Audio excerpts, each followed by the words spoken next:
namang kunin ng Falcons AP Bren ng Ling katulad na lamang ng sinabi ni Renmar kung hindi tatanggalin ng SRG. Masalalay sa SRG ito. Lalo pa at talagang ito na yung gustong o comfortable na side ng Falcons AP Bren. Nakabalik na sila at nahawakan na naman nila yung blue side. So kung hindi man yun, kung iba-ban out man yun though, still at least meron pa naman nung Louis na nabanggit nga natin. Pero it seems like open ang Ling this time. Of course, they'll open it because if Falcons AP Bren picks up the lane, magmo-Moskov yung SRG. Kung magmo-Moskov yung Falcons AP Bren, hindi na siguro magliling ang SRG. Wow. Madalas yun yung isa sa mga conditions lang ng mga junglers eh. Ay!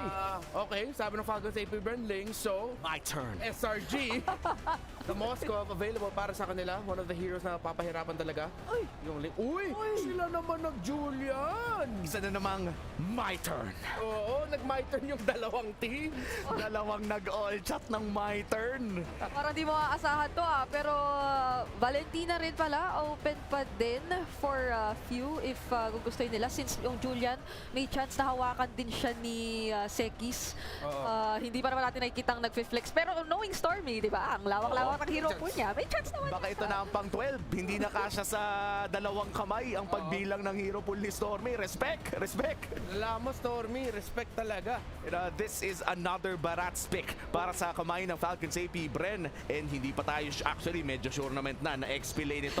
Malayo na eh. Parang 4 seasons nang hindi niro-roam to eh. So saktong-sakto yung nabanggit din natin kanina. Nakuha rin naman ng Falcons AP Bren both yung Moskov as well as yung Ling. So ito na naman yung tinitignan natin na amount of global presence na pwede nilang maipakita sa atin with their first 2 picks. Pero ima-match nga ba yun ngayon ng SRG dito? Kasi nga naman meron pa nung Louis na favorite din kasi ni Stormy. Kanina ko pa binabanggit actually pero kasi parang walang pumapansin sa series na to eh. And yun nga yung surprising part, no? Yung Louie parang ginagawang pain. Kumbaga, sige mag-Louie ka, meron kaming gagawin sa'yo. And this time, the Claude locked in para sa side ng SRG. Palitan lang talaga. At isa na namang my turn ang ating makikita dito. I like how the drafting of these two teams. Now with Selangor Red Giants, natanggal sila ng mga pwede mang-disrupt sa Claude. Weirdly enough, yung Lolita gana pa rin dito para sa Falcons AP Bren. Kasi nabablock naman at na-deflect yung Blazing Duet at saka yung enhanced scythe na binabato ng Julian. Next 2 bans for the side of SRG. Naghahanap pa rin ng potential mage at roamer ang side ng Falcons AP Bren. Kaya ano bang mga bans ang ating tinitignan dito? Bibigay pa rin ba nila yung Minotaur? Valentina daw muna tatanggalin para... So kung tinanggal nila yung Valentina dito, maraming possibilities para dito sa kanilang team. Actually, Faramis nga nandiyan pa din eh. Oo nga. Kung gustuin nila. And so is the diversion as well. And now, nagsasagutan na rin in terms of XP laners kasi nga naman, kung kita na nila or kung ito na nga ay isang flap hero, tanggalin na natin yung mga posibleng magpahirap dito. CC nga pwede pa kasi may Angela din yung SRG dito eh. Siguro tanggalin nila yung CC. Minotaur is actually magandang pick up siya para sa SRG kung gusto nila piliin. So Minotaur would be good. Lolita would be good naman para sa Falcons AP Bren kung roamers yung pinag-usapan natin. For their EXP laner, kailangan talaga nila ng kunat. Unless they're gonna follow the same route, which is sobrang agresibo lang. Edith is still available in terms of the kunat na EXP laners na pwede rin pang punish.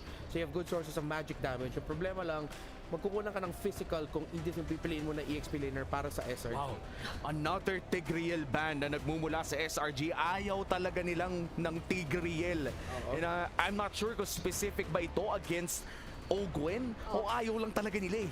Parang basta Ogwen, ganyang mga center heroes, respeto eh, from Coach Arcadia. Pero instead of the CC X-Borg ang piniling tanggalin dito ng Falcons AP Bren. Well, malaki yung naging impact ni Cram earlier din using this hero. So, ma-open nga yung possibility noon together with the Angela. Pero if not, sila rin pwedeng kumuha ng Minotaur para hindi yun mahawakan netong si Ogwen mamaya. Speaking of that Tigreal ban, actually madalas na hero na binaban ng Selangor Red Giants yung Tigreal. So alongside the Chip, Harith, Faramis, Tigreal yung isa sa mga most banned heroes nila. And as we see, the last bans na nalapag na nga dito. Ang sunod na pick ay mapupunta sa Selangor Red Giants. Pwede na nilang kunin ang CC na napag-usapan natin sa ating panel ngayon. Pwede rin naman silang kumuha na ng iba. Ow! Grabe. Lakas ng combo, tamo sa Angela. Okay, Nila sa basic attack. medyo matagal na natin hindi nakita ang Tamos Angela. Ano nga ba ang magiging epekto nito sa composition ng Falcons AP, Bren? Taga-fronte, tas siguro baka vengeance, vengeance time. So mapapaisip si Super Marco sa mga timings niya, which means na baka mahirap na game to para sa Moscow with the Julian, Claude, and Tams. Kahit sinong malapitan niya dito sa early game, mamomroblema na agad. Lalo pa at essentially yung XP lane talaga yung magmamatter sa mga objective takings natin in the early stages. Pero for Falcons AP, Bren naman, pwede silang kumuha ng mga magiging pampigil noon. Again, yung Minotaur available pa din. So yun ay secure na nga nila. Pero for the hero dito ni Kapitan, ito kaya ay magiging isa na namang kakaiba. O dun muna tayo sa medyo ligtas. Mga Faramis, yung mga todo alalay, or yung ay! Makikipagsabayan! Yan yung best response dyan. SRG, kaya nila mag-dive, pero yung presensya ng Tams, kailangan mo na talaga tapatan. By the way, 3 picks, 100% win rate for this Lilia. So it's the best pickup para sa Falcons AP, Bren.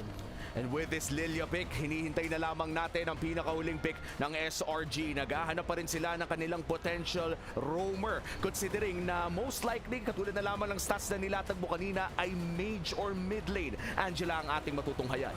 Pick off kaya? Susubukan ba nila mag-show para ma-invadean lang pero may monitor ka na tapat? Or Right! ito yung sinabi natin kanina na Hilda ng game number 1, nilabas ulit nila. The ultimate link counter, men! Oo. And this is it, the Hilda pocket pick na nilabas ng SRG. 1-1 na ang kwento ng laban na to sa huling entablado ng MSC 2024. Sino kaya ang unang makakalamang matapos ang Game 2? Punta na tayo sa ating casters. Casters, kayo na to. Napakahusay ng mga hero drafting dito ni Michael Angelo aka Coach Arcadia. Nilabas ang Tams, tas nilabas pa yung Amazona. Baka may buff pa yan. Nasa Amazon Arena kasi Sa tayo. Amazon Arena kasi ang galing mo doon, te! Tama yan, Waring-wari na ako dito kasi ang link inopen. Ang kwento kasi ng storya na to, ng Oh, sige, ano labanan. yung kwentong storya na yan? Ino-open ng dalawang team na to ang link. Kumbaga mag-link ka, yun ang gusto nilang gawin eh. Inopen din sa F-Cup, ginamit ni Kyle TZ. Ngayon nilabas ang the ultimate counter, si Hilda. Nako, ewan ko na lang kung... ay, pero wait lang Hindi ba niya yung una niya? Hindi ba niya? iba yung Usually purple ang una ni Kyle dyan. Sabi niya ay pupunta sa purple yan. Dito na tayo agad, boss. Dito na tayo sa orange. Oo, may information agad si Yums na. Oo. They're not here, they're not here. Nasa orange, nasa orange. Okay, iba yung rotation na ginawa ng Falcons AP, Brent. 3 agad. So ibig sabihin ganito ang titignan natin, Ate Shantela. Magkakaroon tayo ng tinatawag nating MLBB minigame. Yan. Hindi importante mga turtle dito. Ako naniniwala ako Purple. Purple ang importante dito. Oh, ito yung una nating minigame, yung purple. Mamaya pag tumagal-tagal, kasama na rin yung orange. Hop! Hoy! Nakuha! Mikhail TZ. Sila yung unang, yun yung prize mo sa minigame eh, yung purple buff. Yung purple flicker para kay Yams. Punish mo, Bes. Punish mo. Punish mo, Punish Bes. mo. I-punish mo, Bes. Para hindi maulit. At napanish. Yan. Kasi yan na, alam na natin na napigilan na, yun lang kasi yung magiging tinik sa tusok. Alam na mga iba't ibang mga nagliling yan, no? Yung mga ibang nagliling kasi kapag ganyan, bad pitch na yan eh. Yung purple, yung ano... Silipin mo. Anong tawag sa game, guys, purple ha? Pero let's be realistic. Ang tawag ng mga Pinoy dyan, blue. Blue. So ang tawag ng mga Pinoy dyan, ang call dyan, oh, yung purple ko, yung purple ko. Yung blue ko pala. Yung blue ko. Kasi isa mamaya, yung red ko. Red ko. Atake Kyle ang bola. So mag-stick tayo dito sa kwento. Siyempre, tignan natin. Kasi ang galaw ng SRG, ka-counterin nila si Kyla TZ. Easy. Kasi ang kwento ng mga...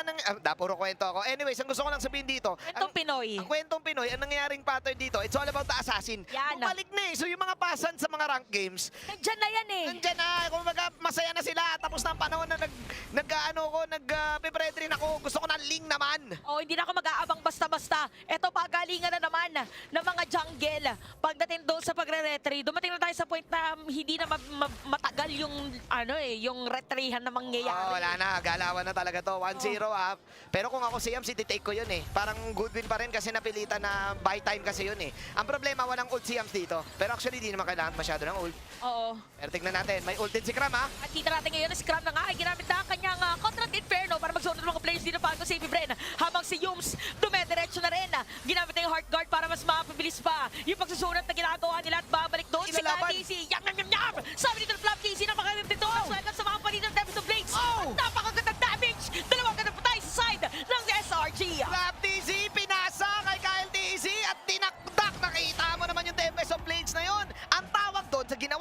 Cup. Ano yun? Fake back. Ah, Fake back sila. oo nga pala, kasi si Kyle TC nung time na yun, wala rin buhay, pero sabi niya, okay na kahit wala akong buhay. Bigyan niya lang ako ng space at nandun yung kanyang ka-TC, brother. Grabe si Kyle TC dito. Alam mo naman, ang katapat niya dati noon, Barats. Ngayon siya yung gumagamit ng Barats. At another blue, another purple. Secured kay Kyle TC. Second mini-game win para dito sa Falcons AP Brent. Alam din nila pala yung gagawin. Ang ganda ng fake back na yun kasi na naman si Yams hindi pa siya level 4 noon eh. So wala pa siya ng mga pangpalakol gaming. Kumbaga kung level 4 siya noon iba storya eh. Mas namula siguro sa liga siguro si Kyle noon. Oo. Eh wala pang level 4. Sabi ni Kyle, oh kaya pa to kahit kalahati buhay ko. Laban tayo. Ngayon, ship tayo sa Turtle. Tignan natin kung may gank na mangyayari kasi pag mga ganito dapat gawa ka na ng cross map play. Oh, Bakit yan? Dapat nakaready ka ngayon. Ayun nga lang, nabigyan dito ni Super Marco. Dadaan sa ilalim ng tore. Huli ka ngayon! At papating-ting pa nga dito si Kyle TC. Tapos sa Blaze para ma-secure yung kill. Pero mabaliktad yata Super Marco. Kapating ka na! Outplay ni Super Marco dito. Dalawa na wala. At nakalasin pa si Kyle TC. Nandito si Yams. Bumabanat. Pero mag-isa na lang siya. Punish mo boy. Tinusok. Ay, flicker out. Tignan natin. Normal hits. Normal hits. Ito na yung ano, Dinosaur. Kaya naman patay na dito si Yum sa apat na players pa naman. Rampal ko si Bray yung humabol sa kanya. Yams. At nako, medyo kailangan na ata muna niyang pumutrip ng konti. Ate mo Chantel, medyo na Parang nalalambot na yata eh. Nalalambot na ata. 0-3 si Kuya Yams ngayon. Kulang sa protina. And again, ang problema, ang trabaho kasi ng isang Hilda, ganun talaga. Kailangan maprotina ka para Buff ka talaga. ka talaga. Kumbaga, brusko ang tawag niya. Oo. Alam mo naman si Kuya Yams, napaka-brusko niyan. Napaka-brusko Pero niyan. napakabait niya ni Yams, napakalambing. Uy, kwento mo yung sinabi niya sa'yo nung isang araw. Eh kasi naman, sabi ko sa kanya, tatagalugin ko na lang ha. Sige, sige, sige. English kasi ang nangyayari. Sabi ko, Yams, ganito ha. Pag pogi yung kalaban mo, sorry. Oo. Pero pag mas pogi ka, sabi niya, I would not let that happen. Pero nangyayari! Yams naman once again! Nako po. 3-0, 3-0. 3-0. Minigame. Minigame win number 3. Ganon kasi pag may lingi. Oo, kailangan mo talaga mapanalo. Kaya naman 5-0 to na. Dito si Kyle TC. Tsaka yung rotation kasi nagawin dito ng gustong gawin ng RSG. Oo. Ay, SRG. SRG, wag ka malilito. Sorry. Shout out sa Sa mga Raiders. Raiders natin dyan na nakasuporta din for sure. Oo. May gusto silang gawing pattern kaso napipigilan kasi yung pattern na yun. Ang problema kasi gusto nila mawala si Kyle TC para maganda yung laruan ni Seikis. So hindi na nila nagawa yung Hilda mission. Oo nga Kaya eh. Hilda mission, naging prepare si F-Cup doon eh. Na alam nila papanatan tayo ng Hilda. Wala naman na tayo paki dito sa pagong na to eh. Oo. Kumbaga bonus na lang to pagong. Ang totoong laro, makuha natin yung purple. Makuha natin yung tawag nga ng mga Pinoy, yung blue. Kaso yun nga lang, dahil nakukuha nga dito ni Kyle TC yung tawag ng mga Pinoy na blue, nakukuha din nila yung pagong. Oo. Kaya naman lamang ngayon, ang Falcons AP Brain, pero konti lang yun lamang eh. Konti lang yun naman, patutukay lang eh. Oo, No? parang napanood ko kasi game 1, game 2, nahahabol pa rin eh. Oh, barya lang kay Butters siya na yan, tukay na yan eh. Oo, Oo. kasi pa lang nanlaway ni Butters, 500 na agad eh. Agree ako kasi may pattern kasi, no? Na nalulugi lagi yung F-Cup sa bandang dulo. Kasi ang strength ng SRG, kung matatanong mo lang, team fight talaga siya. Oo nga eh. At inamin din mismo ng Falcon, hindi naman sila mukha... Yung sinabi mismo ng Falcon sa EP Brand, kung babalikan mo yung interview, hindi sila mechanically action gifted. Kumbaga sinabi nila na yung pagdating sa pindutan, hindi naman sila ganun kalakas. Kasi ang lakas nila, macro. Team fight talaga. Team fight, tapos after ng team fight, may objective. Objective. Pero itong SRG, team fight, ang lupit talaga eh. Oo, mabilis yung mga fast hands. Oo, pasans. Sabi nga natin mga bata pa kasi mga players, so hindi pa medyo kumikikim yung hands. Oo, hindi pa medyo nagdala. Anong pasans pa yan? Hindi pa kikiam. Hindi, pero jokes aside guys, kita naman natin na talagang grabe din mag-team fight ang SRG at madami nakapansin yan, kakasimula pa rin. Oo, kaya Alam nga- pala ng MSC. Feeling ko kaya nga pinili itong Lilia kasi yung Lilia may capability to survive eh. Oo, hindi na siya masyadong iisipin na depensahan dito ni Ogwen pa nagkataon. Oo. Tignan natin kung makakapigil pa ba dito yung SRG kasi kanina ang kunat talaga nila dahil doon sa Ruby. Oy, Shakers. Ito kasi, Kyle! oh, sa blades na ko, huwag ka pagkakamali na lumalalim! Ay, sobra naman yung mga shaken and bacon. Oo. Sobra naman yung mga shaken and bacon. 1v1 with the great one sa bottom side. May payanig pa yun. May payanig doon sa may tore kung nagkataon lang. Pero kita mo napakatapang ng mga junglers natin eh, no? Oo. Kung nagkamali ka lang ng isang pindot or ng direction, baka may nabigyan ng moment na yun. Outplay yan na kasi ang tawag dyan, Chandel. Yan. Indo, ano na talaga, parang yan na. Uso na ngayon yung sa meta, pag nagrarang kayo, uso na ngayon yung marami kang pinipindot. Oo. So kapag na medyo nag-FPS drop ka, goals ka, shoutout pala sa ROG. Yan. Kasi pag ROG gamit mo, di ka mag-FPS drop. Shoutout din sa mga ano natin dyan, sa mga clippers natin dyan. Kung saan yung mga highlights nyo, may crewhan na. Ay, crew na to, Hindi na boss. puro team fight lang. Oh, may crew na to. Fin. Oh, yun na yung puro highlights na. Eto na, Chantel, magkaka-blue-purple na naman, ha. Magkakaagawan na naman. Turtle muna, unahin ni na Kyle. Oo, nakapwesto na agad sila ngayon at si Cram na naman at si Yumsa nandito sa may bandang harap. Sabi. Minsan experts walang tatamaan pero si Innocent napakasakit na. Ginamit na dito nas welcome and Kagi masasecure dito yung Turtle. Pero nga nasakit ang damage ng mga players na SRG. 4 blades ang pinakita. Cram is still alive. Si Kais, dinamit na ng Super Marco. 1 for none. Nagbabang ngayon si Flap, si Owen ngayon, magiging sacrifice. 1 for 1. But that is a jungler for a post 5. Chantel, word. Hashtag word. Hashtag worth, hashtag it. Para dito sa Send of Fighters 8 napaka-worth it guys. Nakuha din nila yung Turtle pero mabilis agad. Yung pagsakit talaga dito ni Innocent. Oo, Pinilit din nila makalahati dito yung buhay ng Tori doon sa may gitna. Ito na yung kalakasan ng Selangor Giants na wala sa isip ko may Angela pala, te. Oo nga pala. Angela na yan yung magiging problema kasi once na naka-Plus of Oasis na yan, unlihil na yan. Kumbaga, hindi mo na maano yan. Hindi mo na mapipigilan na basta-basta mapaburst mo yung kalaban eh. Oo nga pala. Kailangan na dito, habang sumasakay pa lang, dapat ma-burst na Ma-burst yung mo na. sinasakyan.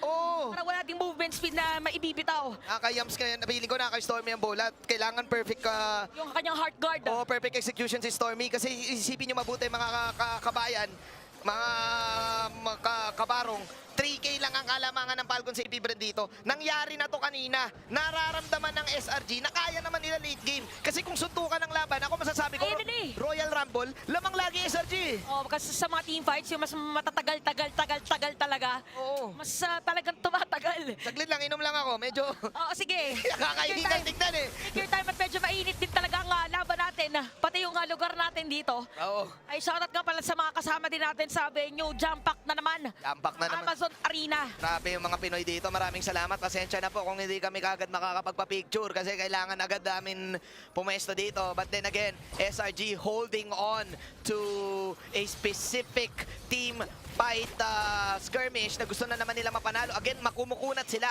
It's the same strategy as game number 1 and game number 2. Hayaan mong lumamang yung F-Cup sa una at tayo magiging bida sa huli. Makakabigin. Yung game 1 parang kabado 20. Ganun yung nangyari eh. Kabado 20 tayo doon. Na-split lang talaga eh. O kasi nagka 8-0 tapos biglang naging 10-7 at nabaliktad pa. Okay. So ngayon para sa side ng Falcons AP Brand, kailangan ma-secure nila kasi kanina game number 2 na agawan. Oo. Si pareng Tusok, si Kyle TZ. Ito si Kyle TZ, nakuha niya na naman yung kanyang purple dito, Chantel. So ano na, 5-0 na. 5-0 na ang 5-0. ating minigame update. Oh, minigame update, 5-0 na si Kyle TZ sa purple. Pero ganun din kasi si Seikis eh. Oh, sa bagay, wala din nagugulo kasi kay Oo, wala nang gugulo kay Seikis. So masasabi ba natin na nagagawa ni Yams yung trabaho niya kahit namamatay siya? Oh, kasi mas advanced din siya. Dun sa pwestuhan, may vision pa rin na pwedeng ibigay. Parang delikado yata dito sa may sa may middle lane if ever. Parang iba yung movement dito ni Kuya Yamsa. Sa parang tagilid ang Yun ako, tatlo players siya pa nagkataon. Nagugutom na si Yams. Ano ko si Kyle ang babanatan? Oy, Kyle, tumakbo. Mambalicious. Pero tignan natin. Ay, hindi magbabak. Hindi magbabak eh. Oo, naghiling galing lang. Kasi na-reveal dito na yung juggler lang din naman ng SRG ay nandoon kanina sa may pwesto ni Kyle TZ. So sabi niya, okay, mag-lifesteal lang ako sa mga jungle ko din. Pero Winter Crown na si Seikis ha. Ang tanong, alam ba to ng Falcons AP Bren, nakapag-check ba ng item? Pero si Super Marco din, naka-win chant na. Si Pew ang harap dito, meron siyang black shoes. Then nandito si Yams. Kalahati ang buhay ng Lloyd. Kabado 20 na ako, Chantel. Oo, kahit ako nakakatanda rin kung sino una papasok at pumasok na nga doon si Krama. Pero mga lahat yung buhay, look at Yums pumasok na. Place it, do it para dito kay Innocent. Pero ang napakaganda nga lang dito paggamit doon. Na pinawas yun, diretso pa rin. Ginamit na rin yung Tempest of Blades para mag 4 blades. Aalis ngayon si Innocent at nakita mga asi si Kais. Kylen and Profilen! Kyle TZ! Nahuli niya si Seikis. Winter Crown ka, boy. Pero Winter Crown ang kamatayan. Dahil 12-2 at hindi na nga maglo-lord. Look at the instant replay. Tingnan mo saan nakatago si Kylo. You look at the replay. You watch the replay, Bobby. Tingnan mo. Binanatan niya si Seikis. Nag-Winter Crown. Pero okay lang kasi nagamit na halos lahat ng skill, Chantel. Ako dahil dyan, wala yata bebe-pesa para sa side ng SRG. Mamatay pa nga dito si Stormy at si Cram. Sasalubungin ng mga players dito ng side ng Falcons AP Bren. At patay na rin, double kill. Para dito kay Super Marco, 14-13. Para sa ating almost 13-minute game time. Nagkaroon na ng malaking kalamangan ng Falcons AP Bren sa tinagal-tagal ng Game 1, Game 2 na never silang lumamang ng isang magandang team fight. Yun lang pala ang kailangan. Magtago si Kyle. Sneaky. Sneaky Dicky. Sneaky di. Oh, ano? Sneaky Dicky. Sneaky Dicky. Okay, kung Masters pasok si Super Marco. Narinig si Marakino. At hindi At ayan ang bumabanat. Double kill para kay Super Marco. And I think this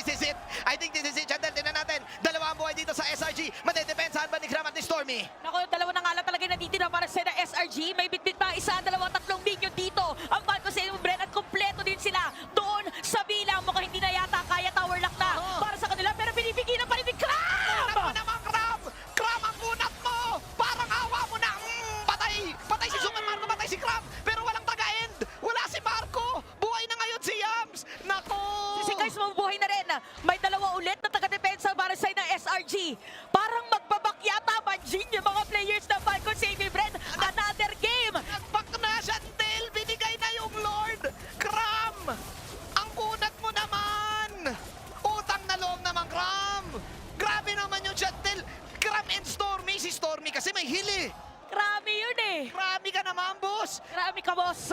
Binenjance niya lahat eh! I'm vengeance! Ah! Sinalo niya lahat ng damage. At talaga namang kitang-kita natin non-stop action, non-stop MLBB on Sunday night. Ang dalawang teams. Sunday night, primetime night, 7:40 pa lang. Naghahain pa lang si Nene ng kanin. Nay! Teka lang, malapit na yung sinaing. Natin na sinaing. Mababaliktad mo ba ito, Ate Chantel? What you think? What you think? Kung babalik na rin, depende siguro kung maging maganda yung pagpasok ni Innocent. Or speaking of pagpasok pumasok na si Yums. At magiging target pa nga din si View. Ginamit na rin yung Black Shoes. At free para sa kanila napakaganda Vision Esper. Ginamit na yung Purify! Hindi nagpapakita si Kaltisi. Eto na, papasok na. Tignan natin. Bala si View ngayon. Let's see. Seiki Sampolado. 1K Kaboy. Super Marco medyo masakit ang damage. Dito na Swelgam. Nandito na naman. Inuntok at pinabanatan. Super Marco double kill. Yun ang problema. Yun ang damage wala. Hindi pala si Kaltisi. Si Super Marco pala. Yung may extra proc ng damage. Napakasakit naman kasi ng mga blink. Napakasakit naman kasi ng mga tagos. Tignan natin. Dalawa ngayon. Ang patay sa bawat kupunan. 1 minuto pa para sa Lloyd. Oo nga Hindi pa tapos ang laban. Another game extended! Time out, OT! Puti na naman tayo para dito sa ating game number 3. Pero may minion wave on side ng Falcons AB Bren. Si Cram na makakunat na rin. Ginamit na dito yung Winter Crown para kay Flat DC. Pero makapunta yata. Hindi, masasagad pa rin! Marco, Malefic Roar yan! Malefic Roar kanina kasi wala Malefic Roar eh. Sabi niya, ito na yun eh. Ito na yung item na yun. Malefic Roar! At tapos! Ang laban! 2-1 para sa Falcons, AB Bren.